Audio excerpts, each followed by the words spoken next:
항암 치료를 6번 했어요. 6번 했는데 분료를 먹고 했으니까 저 머리도 안 빠졌잖아. 그리고 멀쩡하죠? 그래서 저는 지금은 항암 6차를 했는데 이제 6차를 하고 4차를 하고 엑스레이를 찍어봐요. 암이 줄어들었는지. 근데 20% 줄어들었어요. 그 앞으로 제가 다 나서서 여기 한 번 더 설라고요. 췌장암 안 걸린 사람보다 더 쌩쌩하네. 여보 6번 받아도 머리도 말짱하죠? 그리고 목소리가 까랑까랑해. 오신 박유숙님, 작년 10월에 췌장암 진단을 받았고 6차례 항암 치료를 받았고 다음 주에 또 항암 치료가 예약되어 있습니다. 안녕하세요.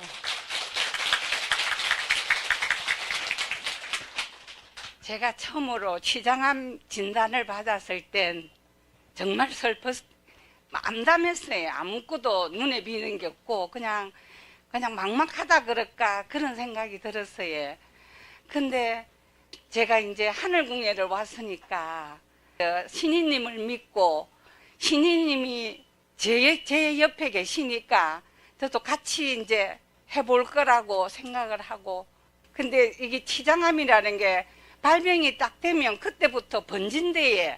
암이 우리가 모르고 있을 때도 번지고 있지만 알고 있을 때 번지니까 제 딸아이하고 아들 식구들이 굉장히 죽을까봐 생각을 했는가 봐요. 제가 죽을까봐. 총재님을, 다른 사람은 총재님이 꿈에 보이는 때가 있다 그래. 저는 사진을 옆에 끼고 자도 총재님이 단 한 번도 제 꿈에 안 나왔어요. 그런데 제가 췌장암 진단을 받기 전날 밤에, 오늘 췌장암 진단을 받는 이제 그 소리를 듣기 전에 하얀 나라에 가 있더라고. 제 옷도 제 모습도 전부 다 하얀 것 같아. 근데 4월 초파일 같은 때 왜 등을 달잖아, 그지? 근데 하얀 코끼리가 하늘로 날아가. 그래서 제가 그 코끼리를 쳐다보면서 나무도 하얗고 전부 다 하얘. 그래서 내가 하늘을 쳐다보면서 하얀 코끼리가 어디서 떨어지지 이러는데 저기서 총재님이 신이님이 하얀 옷을 입으시고 제 모습에는 신이님이 하얗신 것 같아. 그러면서 저기 떨어지잖아 이러는 거 있지. 그게 제가 처음으로 본 총재님 모습이에요. 단 한 번도 총재님을 뵌 적이 없어. 근데 그 순간에 제가 꿈을 깨면서 이게 백궁이구나. 그러면서 제가 췌장암이라는 진단을 받았을 때 백궁하고 연결이 되는 거라. 그래서 그 다음번에 내가 어떤 치료를 받으러 갈 때마다 백궁에 안 되면 백궁 가지 뭐. 내가 안 되면 백궁 가지 뭐. 이 마음이 있으니까 너무 편안하더라고요. 그래서 총재님이 저기 뭐야 코끼리가 저기 떼내지네 신이님이 그러실 때 제가 그 편안한 마음, 내가 백궁에 가면 이렇게 살 수 있겠구나. 내가 지금 췌장암 갖고 일할 때가 아니구나. 그런 생각을 하면서 제가 그래도 딸들은 제가 가는 게 싫잖아요. 나는 갈 각오도 돼 있다. 근데 문득 이런 생각이 들더라고. 내가 췌장암일까? 그냥 혈액으로 급성으로 뇌졸중 같은 거면 딱 죽어버리잖아. 근데 췌장암은 가족들을 너무 힘들게 하잖아요. 그래서 내가 그런 병에 차라리 걸렸으면 좋을 텐데 왜 내가 췌장암에 걸렸지? 이 생각을 했었거든요. 근데 이제 이게 췌장암이 금다니까 우리 딸하고 우리 식구들이 신이님한테 왔어. 췌장암을 번지지 않게 해달라고. 췌장암이 우리가 병원에를 갈래도 뭐 어느 서울대학병원 가든지 뭐 아산병원을 가든지 다 맥히 있어. 한 달 정도는 돼야 그 교수님을 볼 수 있고 내가 항암 치료를 받을 수 있는 거라. 그전에는 어찌 할 수가 없잖아. 그러니까 애들이 그전에 이게 퍼질까봐 신이님한테 와갖고 막 울면서 우리 엄마 좀 살리달라고. 신이님한테 그러니까 신이님이 안 번지게 한다고. 암이 절대로 지금부터 안 번지게 한다고 해서 우리가 정말 사진을 찍어 보니까 안 번졌었어요. 그리고 이제 제가 항암 치료를 시작을 했어요. 근데 이제 제가 항암 치료를 처음 시작한 날 이거 혀가 말리다 가더라고. 항암염을 주사를 맞으니까 혀가 말리다 가고 혈압이 180이 올라가는 거래. 그렇게 병원에서 퇴원을 안 시켜줘. 이게 내려가야지. 그래서 우리 딸이 놀래갖고 이제 신이님한테 전화를 드렸어. 영상통화를. 그러니까 신이님이 그 겁 없이 왜 그 항암 치료를 하느냐고. 남자들도 무서운 치료를 지금 그때 해갖고 되겠나 이러면서 영상통화를 했어요. 그런데 그 순간에 진짜 거짓말같이 혈압이 180에서 130 밑으로 쑥 내려가더라고. 그러니까 우리 딸아이도 너무 놀랬지. 나는 그 순간에 혀가 말리다 가기 때문에 내가 그냥 내가 이래다가 중풍이 되는 거 아닌가. 내가 그거를 바랬기 때문에 그게 오나 치장암보다 그 생각에 내가 무서워서 딸아이가 처음으로 제가 전화를 드렸어요. 신이님께. 제가 이제 무서우니까. 그래 우리 딸아이가 전화를 거는 동안에 세상에 혈압이 쏙 내려가고 병원에서 퇴원해라는 거라. 나가세요 이러는데 진짜 눈이 번쩍 뜨이더라고. 이게 신이님의 그건가 이리 싶을 정도로 편하게 나왔어요. 그러고 이제부터는 제가 항암 치료 가기 전에 신이님한테 왔다 가면 다른 부작용이 하나도 없어. 그러니까 예를 들면 아까 저기 누가 그랬어요. 신이님한테 뭐 물으면 된다듯이 저는 신이님이 치장염 없어져라. 신이님 그렇게 해주세요. 제가 와서 그랬어요. 그럼 치장염 없어지라 이러면 그 다음부터 치장염이 치수가 쏙 내려가. 항암 하나 할 때마다 피검사를 하고 하더라고요. 그게 저는 선항암을 하는 거라. 이래 수술을 하고 하는 게 아니고 이 항암이 오기 전에 몸에 있는 암세포를 전부 다 없애고 이제 수술을 시작한다고 그러더라고요. 왜냐하면 수술을 하고 난 뒤에 항암을 또 해야 되잖아. 그지? 그럼 너무 힘드니까 일단은 몸에 있는 암세포를 없애고 하자고 신이님께서 그냥 지금 수술하지 말고 지금 수술하면 죽는데 그때 그러시면서 지금 절대로 수술하면 안 된다. 수술을 하지 말고 늦추고 항암을 하든지 늦추라. 내하고 같이 하자 그러시더라고요. 그래서 저는 항암을 이길 수 있을 거라고 생각을 했는데 정말로 우리 제 주치 교수님이 이상하다 할 정도로 제가 간염이 걸렸는데 그 간염이 걸리면 모든 사람들이 그 간염을 약이 없대요. 그 간에 맞는 약을 찾아내야 된대. 그런데 저는 교수님이 만든 약 그냥 이걸로 먼저 급하니까 온도가 막 40도로 올라가잖아요. 그러면 그게 이제 듣는 거라. 그리고 교수님도 이상할 정도로 잘 듣는다 하고 저도 총재님한테 총재님이 예를 들면 신이님이 이거 좋아져라 이렇게 하시잖아요. 그러면 저는 속으로 이렇게 그것만 좋아지지 말고 간도 좋아져야 돼. 차마 말씀은 못 드리고 총재님이 치장염 좋아져라 뭐 좋아져라 막 제가 속으로 아니에요 그것도 말고 간도 담낭에 염증이 좀 있대요. 제가 속으로 그것도 없어지게 해주세요. 제가 그렇게 했어요. 그랬더니 가면 또 그 간염 지수가 또 낮아져 있어. 그러면 간염 지수가 높으면 또 항암을 못해요. 일주일로 이게 피가 정상이 돼야 이거 항암을 해주는 거라. 그런데 피가 정상이 안 될 때가 있어. 그러면 그게 2주 만에 하던 항암을 3주 만에 해야 되고 3주 만에 해야 되는 항암을 4주 만에 해야 되고 이래. 그 하고 싶다고 내가 하는 것도 아니라 보험도 안 되면서 선암 항암은 보험도 안 돼요. 나라에서. 그 제가 보험에 안 들어 있으니까 우리 의사 선생님이 되게 미안해 하시더라고요. 보험도 안 되는데 이 선암을. 그래서 내가 우리나라 보험제도 참 엉터리다 이랬어요. 이런 거 해줘야 되잖아, 그지?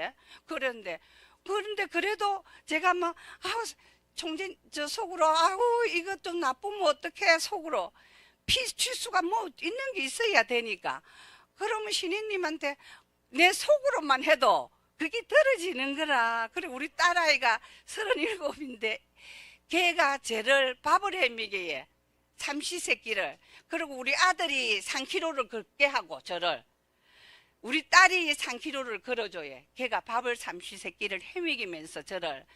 그러니까 제가 꼭 나서야 된다는 생각이 드는 거라. 백궁을 봤지만은, 백궁을 봐서 마음은 편하지만은, 그래 가끔은 내가 백궁을 그냥 가면 얘들이 편하지 않을까 하는 생각도 들 때가 있어요, 제가. 그런데 애들이 너무, 제가 이제 나이가 이제 아직까지 70이니까 엄마 80까지는 살아야 안 되나 이러면서 저를 이제 안타깝게 하는 거라. 그래서 제가 친정엄마가 105살까지 제가 35년을 모셨어요. 그때 제가 뭘 했냐면, 한 사람이 너무 오래 사는 것도 안 좋아, 내가. 그래서 제가 벌을 받았는 거야. 그래서 내가, 우야야, 내가 너무 오래 사는 게 그렇게 좋지는 않더라, 옛날에 우리 엄마 살아보니까. 내가 35년을 모시는데, 그게 다른 사람은 예사로 해도 힘들더라고요. 제가 힘드는 것도 힘들지만, 시집에서 그 꼴을 못 봐주는 거라. 제가 친정엄마를 모시는 꼴을. 그래서 그게 제 가슴에 비수같이 꼽히더라고요. 그 다른 사람이 아닙니까, 그지? 저는 아들이 없는 집에 딸로 태어나서 친정아버지 제사를 40년을 지금 지내고 있어요. 44년째. 그리고 친정엄마를 제가 35년, 105살까지 모셨어요. 그래서 저는 자식으로서 제가 할 도리를 다 하고 있다고 생각을 했어요. 근데 시집에서는 그게 별론 거라요. 동서들이 별로 저를 항상 안 좋은 눈치 보는 거래요. 그래, 그게 제 가슴에, 신이님이 저보고 그러더라고요. 처녀때 같은 마음을 묵으라고. 근데 제가 그 생각이 들다. 그때는 아무 가리는 게 없었잖아, 그지? 뭐 좋고 나쁜 거. 근데 지금은 나이가 이래 되면서 그게 막 마음에 그게 되는 거라. 근데 여기 우리 애기 아빠가 있지만 우리 시숙이, 제가 아들이 없는데 우리 친정아버지가 저한테 묻어달라고 유언을 하셨어요. 아들이 없는데. 그래서 제가 묻었어요. 그런데 시집에만 가면 우리 시숙이 저를 보고 아들도 없는 영감제이를 묻어놨다고 당장 파래요. 그래 제가 어째 치장하면 안 걸리겠어요.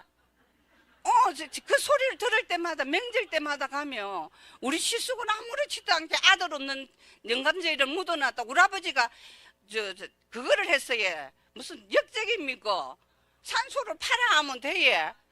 옹기라든지 뭐 그렇게 말씀하시는 거는 제가 그래 했는데, 그러고 제가 이제 이게 항암을 받으러 다니면서 이제 제가 불로유를 제가 만들었어요.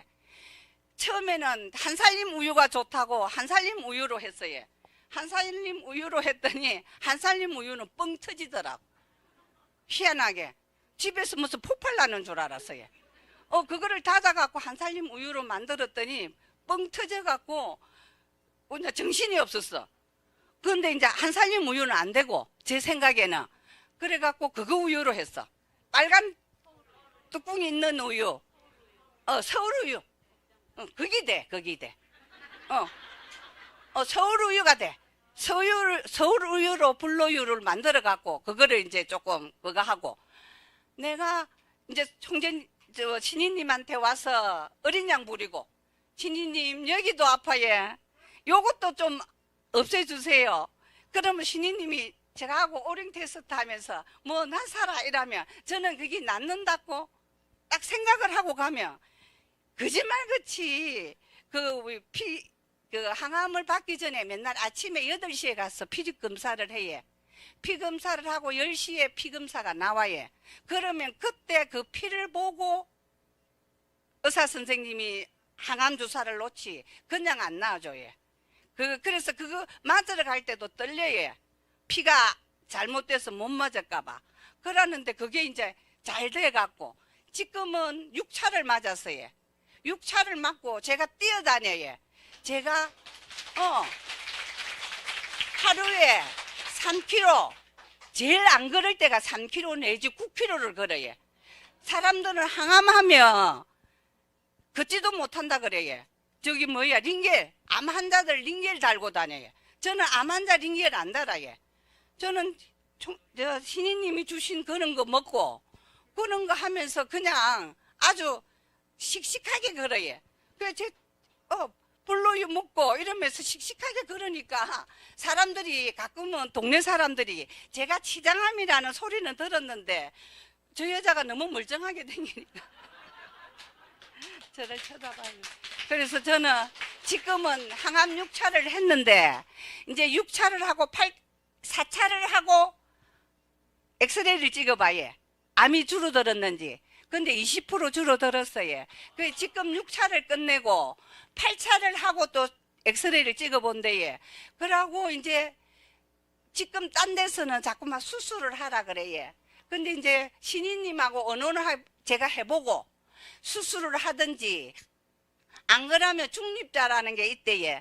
그래서 그런 거를 할지 이제 그거는 제가 이래 맞춰갖고 신인님하고 언론을 해가면서 저는 이제 그거를 할 생각이고 앞으로 제가 다 나서서 여기 한 번 더 설랍고요. 그렇게 생각하겠습니다. 아이고 고생하셨어요. 고생하셨어요. 저 췌장암 안 걸린 사람보다 더 쌩쌩하네. 여보 6번 받아도 머리도 말짱하죠. 그리고 목소리가 까랑까랑해. 목소리가 나중에 관송에 들어갈 때 무슨 목소리가 나올지 모르겠다. 예, 굉장히 까랑까랑하죠. 그러니까 아주 100세까지도 멀쩡하실 거야. 예, 아주. 입병도 난다고. 그럼. 그러는데 저는 그런 게 하나도 아니 전혀 항암 치료하는 사람 같지가 않아. 총장님한테 한번 안기다 가면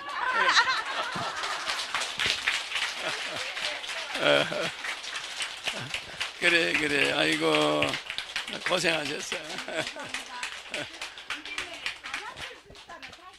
할 거예요.